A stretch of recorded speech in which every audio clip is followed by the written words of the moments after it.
C'est une grande humiliation pour les États-Unis de mener une opération d'une telle ampleur, de prendre autant de risques et de finir par éliminer un homme de 86 ans pour ensuite le faire remplacer par son fils, le plus radical et le plus dangereux. Le nouveau guide suprême adoptera une posture encore plus agressive et hostile envers l'Occident sans aucun compromis. Mojtaba Khamenei était le candidat favori des gardiens de la révolution iranienne et pourrait chercher à régler de nombreux comptes. Il est opposé depuis longtemps au courant réformiste favorable à un rapprochement avec l'Occident.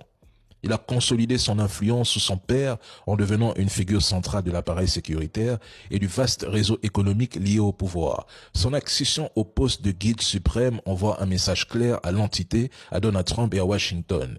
L'Iran ne reculera pas et poursuivra la confrontation jusqu'au bout en durcissant encore sa ligne. C'est un échec politique pour Trump. Tout ça pour en arriver là. Trump a déjà donné au moins 10 versions différentes.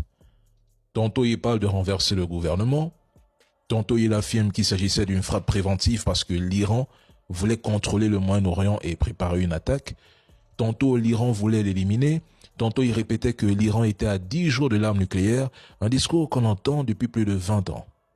Tantôt il explique que le gouvernement iranien opprime son propre peuple, donc il faudrait intervenir pour cette raison. Au final, mesdames et messieurs, pour ces trolls et propagandistes, mais quelle est donc la vraie version derrière l'agression américano-entité? C'est quoi la version en fait? Quels sont les objectifs de Trump? Nous les connaissons, mais je m'adresse aux trolls. Quels sont ses objectifs? Étant donné qu'il y a quelques semaines, vous étiez